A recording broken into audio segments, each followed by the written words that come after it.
오늘 주신 하나님의 말씀은 마태복음 2장 1절에서 8절 그리고 16절이 되겠습니다.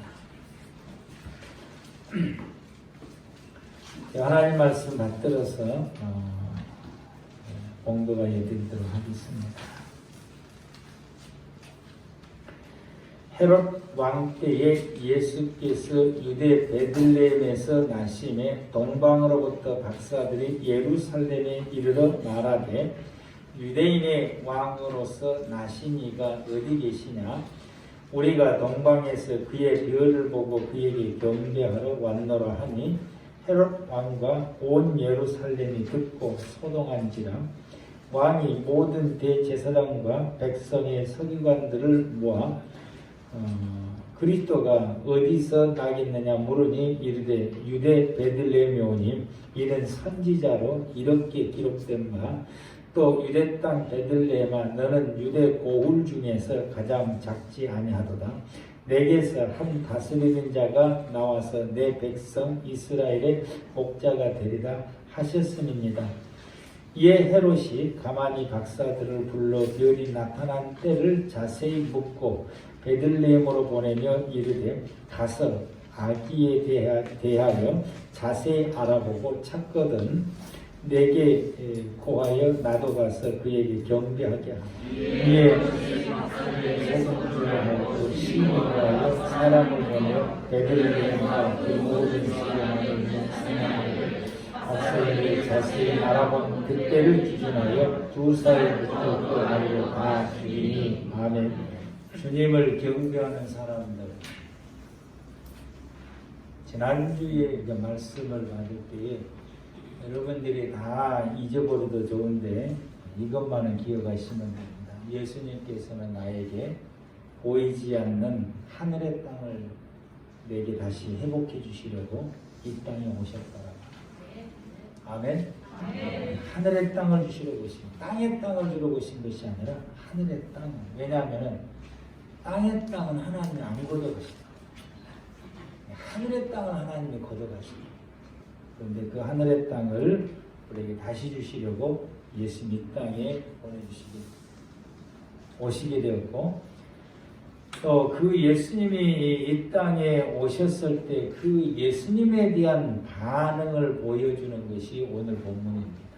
본문이 오신 예수님에 대한 반응이 드러나 있는데, 우리 이 본문을 통해서 이 땅에 오신 예수님에 대해서 나는 어떻게 반응하고 있는가를 우리 이 본문을 통해서 다시 한번 뒤돌아보고 내가 예수님에 대해서 어떻게 반응을 하면서 살아야 되는가를 이 본문을 통해서 우리가 답을 얻을 수 있는 이 시간 되기를 바랍니다.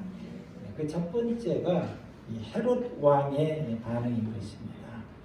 4절 말씀부터서 6절 말씀 가운데에서 헤롯 왕은 아주 사악한 사람입니다. 왕이 모든 대제사장과 백성의 서기관들을 모아 그리스도가 어디서 나겠느냐 물으니 이르되 유대 베들레헴이니 이는 선지자로 이렇게 기록된 바 또 유대 땅 베들레헴아 너는 유대 고울 중에서 가장 작지 아니하도다. 내게서 한 다스리는 자가 나와서 내 백성 이스라엘 목자가 되리라 하였습니다.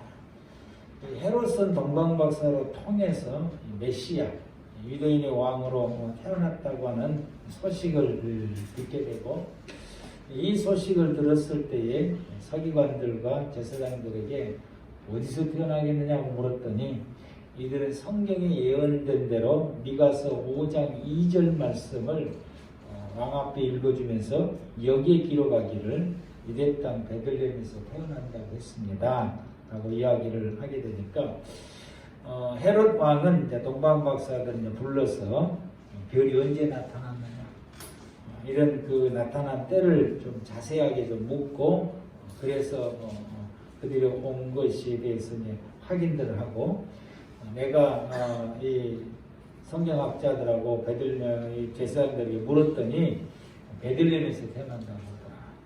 베들레헴으로 가서 좀 잘 찾아보고 찾거든 내게 다시 와서 어디 있는 장소에 대해서 정확하게 좀 일러주라. 나도 가서 경배하겠다라고 이야기를 하게 됩니다. 그런데 16절 말씀을 보면은 이 헤롯이 이 아기 예수께 이 땅에 오신 예수님에게 경배하겠다고 하는 그 말은 거짓이라고 합니다. 왜 자세히 장소를 물었느냐라고 하는 것에 대해서 16절 말씀을 보니까 예수를 죽이려고 하는 그 음흉한 마음이 그의 마음속에 있었고 그 장소를 확인하고 싶어서 베들 동방 박사들에게 의뢰를 했던 것입니다. 동방 박사들은 하나님의 지시를 받고서 12절 말씀 보니까 이 꿈에 헤롯에게 돌아가지 말라라고 하는 하나님의 이 지시를 받고 예루살렘 오지 않고 그냥 가버렸어요. 기다려도 이 동방 박사가 와서 장소를 가르쳐주야 군사를 보낼 것인데 안 가르쳐주고 이제 가버리고, 그래서 이 성주를 깨닫게 되고 16절 말씀에 베들레헴과 그 근방 지역에, 베들레헴을 중심해서 그 근동 지역에 남자 아이들 2살 아래를 기준해서 다 죽였다라고 기록이 16절에 다 죽였다라고 말하게 됩니다. 교회는 예수님을 믿는 무리들이고 예수를 믿는 생활을 하고 있는 것인데, 그래서 이 교회가 지금까지 역사적으로 보게 되면 탄압을 받게 됩니다. 초대교회도 사도들이 탄압을 받게 됐고 거기에 앞장섰던 사람이 사울이었고, 지금까지 내려올 때 교회 역사는 그랬고 오늘날도 역시 교회는 알게 모르게 크고 작고의 이런 그 탄압을 받게 되고, 역사적으로 또 이 안티 세력들, 교회를 싫어하고 기독교를 싫어하고 예수를 싫어하는 이런 안티 세력들은 끊임없이 있게 되는데, 지금 현 시대에 와서는 이제 이 SNL을 통해서 아주 이제 노골적으로 이렇게 비난을 하게 되는 이런 그 모습을 보게 되고요. 또 예배를 좀 방해하게 되고, 지금은 이제 돌 던지는 곳이었는데, 예전에는 돌도 많이 던지게 되고, 최근에 부산인가에서 돌 던지는 그런 일도 있었고요. 정당한 이유 없이 이제 핍박하게 되고, 또 그 이유를 만들어서도 교회를 이제 핍박하게 됩니다. 그런데 교회는 핍박 속에서 세워지고 핍박 속에서 성장을 한 것이 교회입니다. 우리가 이러한 그 핍박을 굴하지 않고 이 믿음을 굳건하게 지켜갈 수 있는 저와 여러분들 되기를 바랍니다. 나는 이 헤롯 왕처럼 예수를 핍박하는 자인가? 아닌가?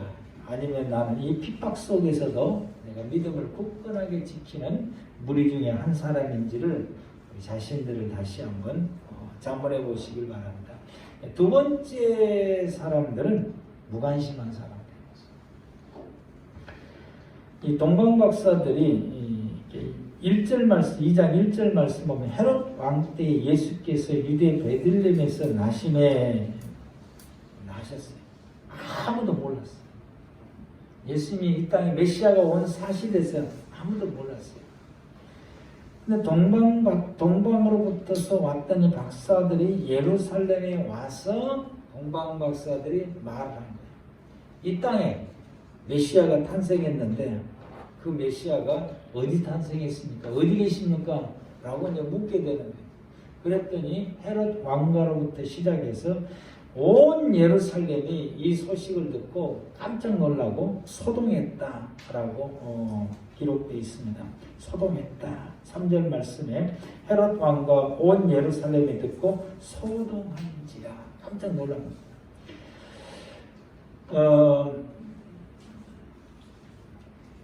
이들은 이제 모르고 있다가 동방박사 이야기로 통해서 예수가 탄생했고 메시아가 탄생했다고 하는 사실을 소동했다라고 하는 것은 다 알았다라고 하는 것입니다. 그리고 유대 백성이라고 한다면은 그 메시아가 베들레헴에서 탄생한다라고 하는 것은 꼬마들까지 다 아는 사실인 것입니다. 미가서 5장 2절 말씀이 이미 전파됐고, 그리고 이 아이들은 그 말씀을 듣게 되고 이 아이들이 이 성인식 하는 그 아이가 될 때까지 이들은 구약성경 전체를 다 떼버려야지.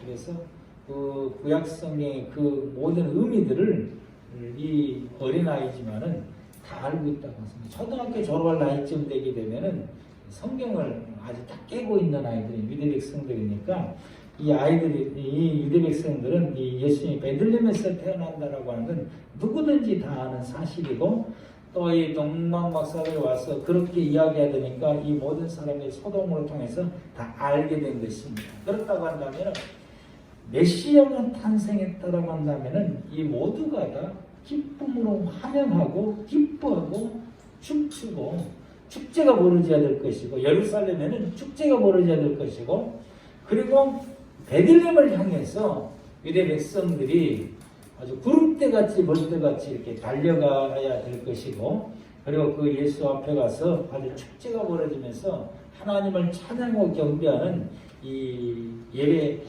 행위가 그들 가운데 당연히 있어져야 될 것인데, 이상하게도 한 사람도 동방박사들의 소식을 듣고도 앞서서 달려간 사람도 없고, 동방박사가 같이 간 사람도 없고, 그 뒤에서야 늦게 깨닫고 동방박사 갔다 간 뒤에도 그 베들레헴을 향해서 예수님 앞에 달려가는 그 어떤 사람도 한 사람도 없었다는 사실이 너무나 아이러니합니다.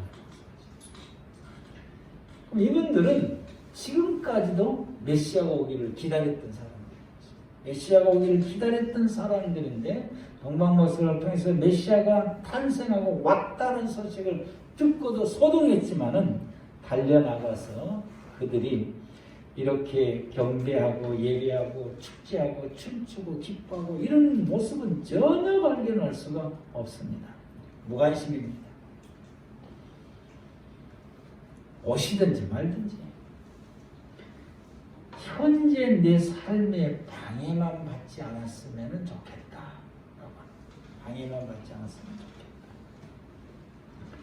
그리고 내 일상의 생활을 살아가는 것이 위축되지 않고 그 생활로 만족하면서 살아가는 이들의 모습인데, 오늘날 예수 안 믿는 사람들이 이러는 거야 뭐 당연한 것인데, 예수 믿는 성도들 가운데서도 교회 속에서도 우리가 이런 무관심의 신앙의 생활을 하고 있지 않느냐라고 하는 것입니다. 무반, 무관심. 더 나아가서 귀찮은 거예요. 귀찮은. 우리가 귀찮음증에 빠지지 않는지, 어떤 뭔가를 하나님에게 요구하시고 하나님에게 말씀하시고 뭔가를 주를 위해서 뭔가를 하려고 하는 계획들을 세우고 선포하고 목포할 때 이거에 대해서 우리가 귀찮음증에 빠지지 않는 것이지. 그래서 무반응으로 대하는 것이지. 아니면 이것은 나하고 상관없으니까 누구들끼리 알아서 해야 돼. 뭘 이럴까 나한테 알아서 해야 돼. 목사님 알아서 다 하고 사모님 다 알아서 하고 여전들 다 청년들 다 야 나 우리 어렸을 때는 다 했어 너희들 알아서 해. 이런다든지 이런 반응들이 우리 가운데 있지 않는지. 안 믿는 사람들은 또 성탄에 듣고 문제는 코로나 때문에 좀 연약한데, 그래서 이 추리를 교회보다 먼저 하는 데가 이제 백화점이더라고요. 저희가 먼저 교회보다 먼저 추리.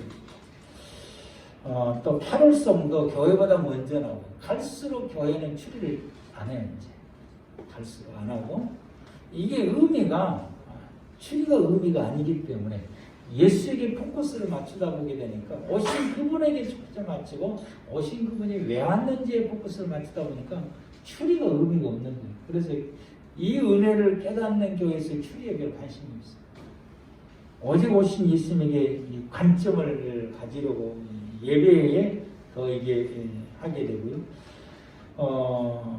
그래서 이제 이렇게 세상의 사람들이 추리하고 캐롤토 이것은 자기들의 그 수입과도 관련된, 이걸 예수를 통해서 수입 얻으려고 하는 이런 사람. 예수님께서 이 땅에 오신 것은 하늘의 땅을 회복하여 주시려고 해요. 거기에 대해서 전혀 관심이 없어요. 그러다 보니까 예수님을 외면하게 되고 무반응을 하게 됩니다. 우리가 예수님에 대해서 무반응하지 않았나. 무반응했던 이 신앙이 가장 이게 두려운 것입니다. 나는 어땠나? 우리 교회는 어땠을까? 라고 하는 것. 세 번째로 보면은 동방박사 같은 사람, 이건 경배하는 사람들입니다. 이 초대교회에 예수님 오셨을 때 경배했던 사람들이 있습니다. 첫 번째가 이방 사람, 동방박사입니다. 이방 사람이 페르시아 쪽에 지금 현재로 말하게 되면 이란이나 이라크 쪽에서 오는 사람들이고, 최근에 또 뭐 한국 사람들 몇몇 사람들이 신라 사람이라고 이야기하게 되는데 그건 좀 맞지 않는 것 같고, 왜 그런 거 그랬더니 첨성대 때문에 그런 것 같아. 신라가 그 별에 대한 연구가 다른 지역보다 더 활발했기 때문에 신라 사람이 것이다라고 하는데, 그건 좀 말이 안 맞는 것 같고, 이런 이분들은 먼 거리를 달려온 사람들인 것입니다. 적어도 거리상으로 보기 한 3개월 먼저 출발을 했다. 3개월쯤 달려온 사람. 낙탔다고 그 험악한 사막을 건너오는 사람들이고, 이분들은 이제 오신 예수님을 만나기 위해서 찾아다녔고, 그리고 예물을 드리고, 그리고 그 예수님에게 온 마음 다해서 경배합니다. 온 마음 다해서 경배합니다. 이제 동방박사들이 주님을 경배하는 모습들이고, 누가복음에 보게 되면 목자들입니다. 하나님의 천사가 양을 기르는 목자들에게 들판에게 나타나서 이 땅에 메시아가 왔다고 하는 사실을 가르쳐주고, 베들레헴에 가서 강보에 쌓여있는 아기를 보면 그분이 메시아다라고 하는, 이게 증거다. 그래서 가서 찾아보라. 이 목자들이 기르는 양을 다 버려들고 메시아를 찾기 위해서 온 베들레헴을 헤매다가 예수님을 발견하게 되고, 그리고 그분께 경배하고 예배를 드리게 됩니다. 이 말씀이 누가복음 2장 8절 말씀부터서 20절 말씀에 기록이 되어 있고, 그래서 20절 말씀 보면 목자들이 자기에게 이르던 바와 같이 듣고 본 그 모든 것을 인하여 하나님께 영광을 돌리며 그리고 찬양하며 돌아갔다. 하나님께 찬양하고, 그리고는 이제 예수님이 이제 태어나게 되면 유대 땅에 태어나면 8일이 되면은 할례를 받아야 돼요. 8일째 되면 할례를 받아야 되는데, 이 할례는 제사장에 가서 이제 할례를 받게 되니까 시므온 제사장이 평생 동안 메시아를 기다리고 있었는데, 이 시므온 제사장이 아기를 마리아가 안고는 그분을 딱 보고, 아기를 보고는 이분이 바로 메시아다고 하는 것을 성령에 의해서 깨닫게 되고, 그걸 만나게 된 것을 기뻐하고 하나님 앞에 찬양을 하게 되고 기쁨으로 이제 할례를 행하게 되고, 그때 그 옆에 있었던 안나 여자 선지자가 누가복음 2장 36절 37절 말씀, 이 안나 선지자도 나이가 아주 많으신 분인데, 이분도 역시 홀로 생활할 때, 남편을 잃고 홀로 생활할 때가 84년이니까 나이가 엄청 많은 거지. 그러니까 할머니가 이 성전을 떠나지 않냐고 주야로 금식하면서 메시아 오기를 기다렸는데 이때 본 거였지. 그래서 기뻐하고 하나님께 감사하고 영광을 돌리게 됩니다. 그래서 이 무리들이 이 땅에 오신 예수님을 알아보고 그분을 만나고, 그리고 하나님께 영광을 돌리고 예배하고 경배했다고 하는 사실입니다. 이 땅에 예수 그리스도께서 오신 것을 우리가 감사해야 될 것은, 우리가 이것을 알고 그 누구보다도 하나님이 우리에게 예수 그리스도를 믿는 믿음을 우리에게 주셨다고 하는 사실을 오늘 여기에서 우리가 감사하고, 그리고 그 예수님 앞에 우리 모두가 다 기쁨으로 예배할 수 있는 우리 모두가 다 되기를 축복합니다. 여러분들이 하나님 앞에 나오는 것을 얼마나 사모하시며 하나님께 모여서 예수 그리스도의 이름으로 모여서 하나님께 예배드리는 것을 얼마나 기뻐하고 사모하십니까? 이스라엘 백성들이 그 불치의 병들, 성경 여러가 보게 마태복음에서 누가 요한복음까지 보게 되면은 이 불치의 병들이 예수님을 통해서 치유를 받았을 때에 그들이 고침을 받았다는 사실을 깨닫고 난 다음에 가장 먼저 그들이 행한 행동들, 가장 먼저 행한 행동들이 뭐냐면 성전으로 달려가는 거죠. 성전. 왜냐하면 이들이 이 자기가 겪고는 이 불치의 병으로 인해서 성전에 갈 수 있는 자격을 상실해 버리고 이들은 성전을 간다라고 하는 것은 하나님 앞에 가는 것이고 성전 안에 있다라고 하는 것은 하나님 안에 내가 거하는 것이라고 하는 신앙을 가지고 있습니다. 이것이 오늘날 저와 여러분들이 가지고 있는 신앙의 모습인 것입니다. 그래서 이 하나님 앞에 나오는 자격을 잃어버렸던 그가 치유가 됨을 통해서 하나님 앞에 나올 수 있는 자격이 갖춰집니다. 그냥 가장 먼저 그가 행동할 때 엄마 아빠에게 달려간 것이 아니라 애기들한테 달려간 것이 아니라 아버지 앞에 나와서 성전에 와서 뛰기도 하고 기뻐하고 찬양하고 아주 너무 좋아하고 하나님 품 안에 왔다라고 하는 것에 대해서 기뻐하는 것입니다. 여러분 왜 우리가 이 교회에 나옵니까? 왜 우리가 예배 장소를 참석을 하고 여러분 이 자리에 옵니까? 여러분 이 자리에 온 이유가 무엇입니까? 우리 이 자리에 온 이유에 대해서 우리가 알아야 돼요. 왜 우리는 예배하는 것을 하나님이 경배하게 되는 것인데 우리는 주님 앞에 나오는 이유가 보편적으로 도움을 받기 위해서 주님 앞에 나옵니다. 보편적으로 도움을 받기 위해서 자기의 삶이 하나님의 도우심이 필요하다라고 하는 것을 우리가 깨닫게 되니까 너무 힘들고 어려울 때에 이 도움을 받기 위해서 성소에 나옵니다. 기도의 자리에 나옵니다. 예배의 자리에 나오게 되는 것입니다. 도움을 구하기 위해서 나오는 사람들, 대부분의 사람들이죠. 그런데 두 번째로는 억지로 끌려나온 사람들이 있어요. 우리 애기들, 우리 꼬맹이, 우리 중고등부 청년들 꼬맹이 그냥 끌려나와. 이제 엄마 아빠가 안 나가면 혼내니까 끌려나와. 또 우리 어른들 성도들 가운데서도 안 나오면은 또 목사님 사모에 전화하니까 구역장에 전화하고 옆 사람 자꾸 이야기하니까 그게 귀찮으니까 그냥 끌려 나오는 사람도 있어. 끌려 나오고는 내가 하나님 앞에 예배하고 경배하는 것은 아무 그것과는 무관하게 그냥 끌려 나오는 거예요. 여러분들 가운데 그런 분들이 계십니까? 우리 모르겠어. 우리 지은이 남편은 끌려 나온 것인지 자발적으로 나온 것인지. 여러분들 그 다음에 이제 세 번째로는 의무감 때문에 나와요. 의무감. 우리 직분자들은 의무감 때문에 나와요. 의무감 때문에 나오는 사람.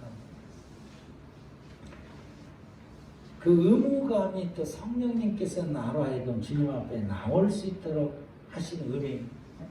내게 의무감을 부어주셔서 이 의무감 때문에 예배를 참석하게 하는 것도 하나님의 은혜라고 하는 사실. 성령님의 이끌림을 받아 주님 앞에 나와서 자연스럽게 성령의 이끌림을 따라서 주님 앞에 나오는 사람. 여러분들이 이 자리에 예배를 참석을 나올 때에 여러분 이 성령의 이끌림을 받아 있습니다. 그리고는 주님과 함께 있는 것이 난 너무 좋아서 예배 드리는 것이 너무 좋았어. 주님 앞에 예배 드리는 것이 난 너무 기쁘고 좋았어. 그 시간이 내게 너무 행복했어. 아멘. 주님과 함께 내가 주님께 예배하고 주님 앞에 찬양하고 주님께 기도하고 주의 말씀을 받고 이 예배 자체가 내가 너무 행복하고 이 예배를 드리고 있으면 내가 아버지 품 안에 있고 내가 하나님 품 안에 마치 어린아이가 엄마 아빠의 그 무릎에 앉아 있어서 행복해하고 앉아서 TV 보고 놀고 하는 게 너무 좋은 것처럼 우리가 하나님 앞에 이렇게 예배하고 찬양하고 기도하고 하는 이 자체가 하나님 품 안에 있는 이것을 우리가 느끼면서 이 자체가 너무 기쁘고 너무 좋아서 그걸 느껴보고 싶어서 그 은혜를 맛보고 싶어서 이 예배를 참여하는 속도가 있습니다. 우리 마지막이 되어야 될 줄로 믿습니다. 아멘. 의무감에 나왔든지 억지로 나왔든지 도움을 구하러 나왔든지 성령의 이끌림을 받으러 나왔든지 우리가 주님과 함께 있는 이 자체가 너무 좋아서 그 은혜를 우리가 만끽하고 마치 어린아이가 그 부모의 품에서 그 누림을 누리는 것처럼 그 기뻐서 누리고 행복해하는 것처럼 우리가 이 시간 예배를 통해서 주님과 함께하는 이 은혜를 누릴 줄 알고 그 누리는 그 자체가 좋아서 행복해하는 저와 여러분들 되기를 바랍니다.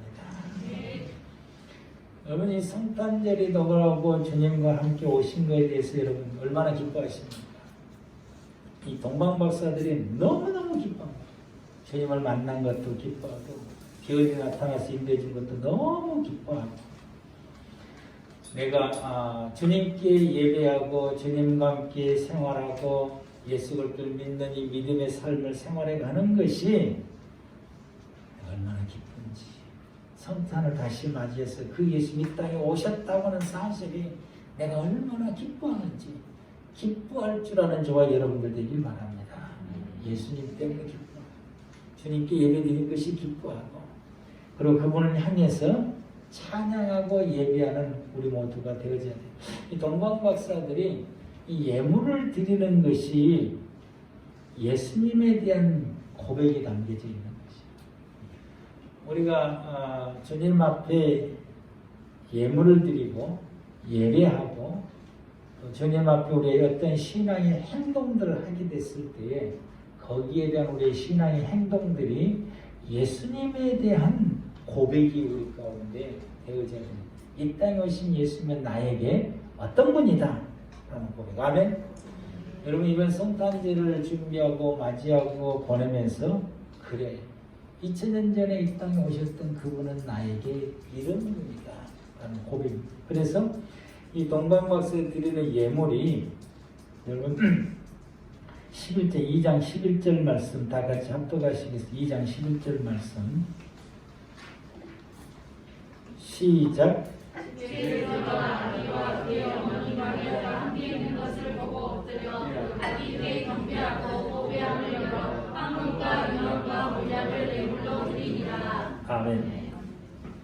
황금을 드리고 유황을 드리고 몰약을 드리게 됩니다. 이 황금은 이 말씀이 11절 이 말씀은 성전에 있는 기구 중에서 분향단을 상징을 합니다. 분향단. 향을 피우는 분향단. 그 분향단이 상징하게 되는데 거기에서 이 예물이 두 가지 의미를 가지게 되는데 예수님은 누구시냐라고 하는 것에 대해서 분향단과 같은 존재다.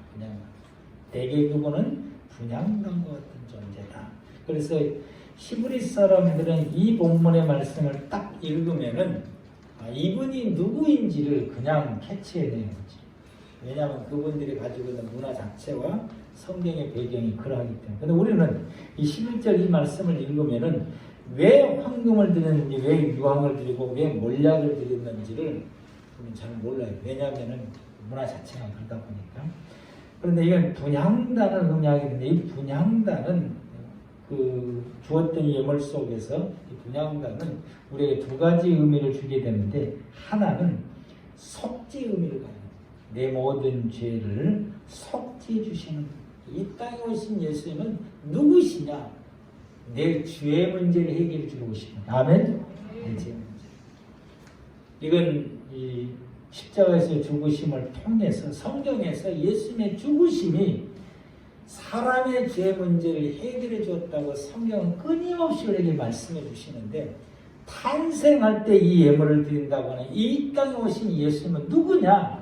인생의 죄 문제를 해결해 주시는 겁니다. 그분은 나에게 어떤 분이냐?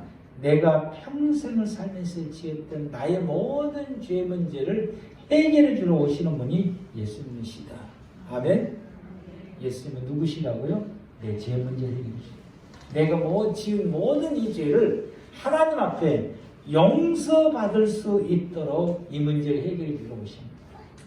우리 예수님 때문에, 예수님으로 인하여서 우리가 살면서 지은 그 모든 죄를 마지막 하나님 앞에 섰을 때에 그 예수님에 의해서 그 모든 죄가 우리가 용서를 받게 되는 은혜를 입게 되는 것입니다. 주님은 내게 어떤 분이시냐? 내 죄 문제를 해결하러 오신 분이시다.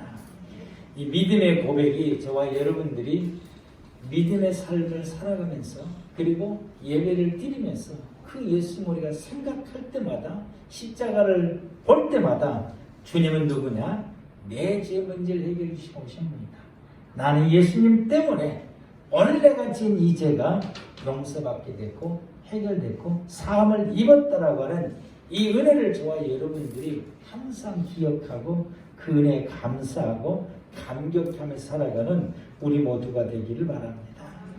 두 번째는 예수님께서 이 말씀 중에서 드리는 이 분향단의 향을 드리는 것인데 이 향을 드릴 때 가장 이 네 가지 향을 섞어서 이 향포를 살리게 되는데 그 가운데에 가장 중요한 것이 유황과 몰약이라고 하는 것입니다. 유황과 몰약. 이 유황과 몰약은 이게 이 여러분의 우리 여자분들이 화장품에서 이 몰약을 많이 섞어서 쓰시면 됩니다. 이 몰약은 재생하는 그 힘이 아주 강력한 게 죽어가는 것을 다시 살려내는 이 재생의 힘이 유황도 역시 최고의 그 향성제인데 그래서 이 두 가지 향은 우리에게 어떤 의미를 갖냐면은 생명을 주는 것이라고 생명을 다시 돌려주게 되는 죽어가는 자가 살려낼 수 있는 것은 고대 시대 때는 약이 없으니까 이걸로 약을 쓰게 되는데 죽어가는 사람을 살려내게 하는 이 약용이 유황과 몰약인 것이에요. 그래서 생명을 주는 것이라고. 이 분향단의 이 두 가지 향을 반드시 사용하라고 하는 것은 이것은 예수님 우리에게 어떤 존재냐? 생명을 주는 자. 죽어가는 나에게 새 생명을 주는 자예요. 성경은 예수에 대해서 말씀할 때에 우리에게 생명을 주는 자라고 기록되어 있어요. 예수는 나에게 어떤 분이냐? 나에게 생명을 주시는 분이시다.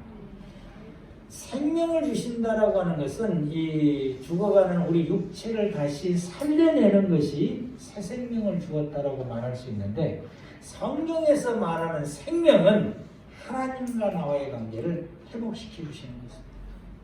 하나님과의 관계가 살아있고 우리가 그분 품 안에서 생활하면은 이번엔 생명을 가진 자라고 말하게 되고 육체가 숨을 쉬고 살지만은 하나님과 단절된 사람은 죽었다라고 표현하게 되는 것입니다.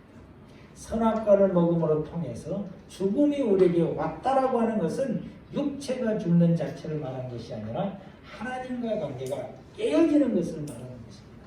그래서 에덴에서 이들이 에덴에서 쫓겨나게 되고 에덴 동산 밖에서 생활하게 되는 이 자체는 하나님과 관계가 단절되어서 하나님 없이 살아가는 인생, 이게 죽은 거예요. 하나님 없이 살아가는 이 인생 자체가 죽은 것이고 하나님께 예배하고 하나님을 믿고 하나님께 예배하고 그분의 은혜 속에서 살아가는 이 자체가 생명인 것입니다. 이걸 회복되어졌다고 하면은 새 생명을 얻은 자라라고 말씀하시기 됩니다. 그래서 요한복음 1장 12절 말씀 가운데 영접하는 자, 곧 그 이름을 믿는 자들에게는 하나님의 자녀가 되는 권세를 주셨다라고 하는 말씀은 하나님의 자녀가 돼서 하나님과 함께 살아갈 수 있는 우리의 삶을 주었다고 하는 이 자체가 우리가 뭘 주었다고 하면 이게 바로 생명이더라고요. 아멘. 이게 생명.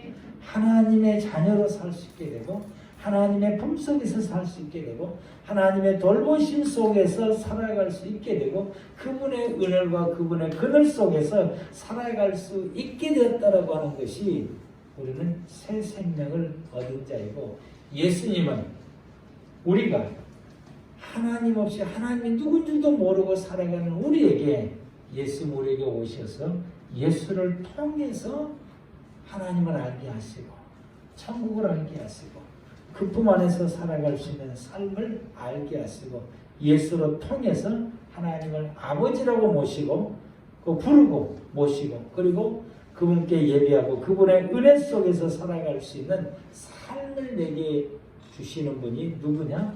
예수님이라는 사실이에요. 이 삶을 가진 사람은 하늘의 생명을 가진 사람이고 이 삶을 가진 사람은 하늘의 땅을 가진 사람들인 것입니다. 아멘? 하늘의 땅, 하나님의 나라를 가진 사람들이고 이것을 주려고 주님이 우리 가운데 오셨다라고 하는 것입니다. 이번 성탄절로 통해서 저와 여러분들이 하나님의 나라, 하늘의 땅을 예수님을 통해서 완벽하게 회복하시고 그 은혜 속에서 누리며 생활하게 되고 그래서 예수 안에서 살아가는 그 자체를 즐길 줄 알고 행복해 할 줄 아는 꿈의 교회 모든 성도 여러분들 되시기를 축복합니다. 기도하겠습니다.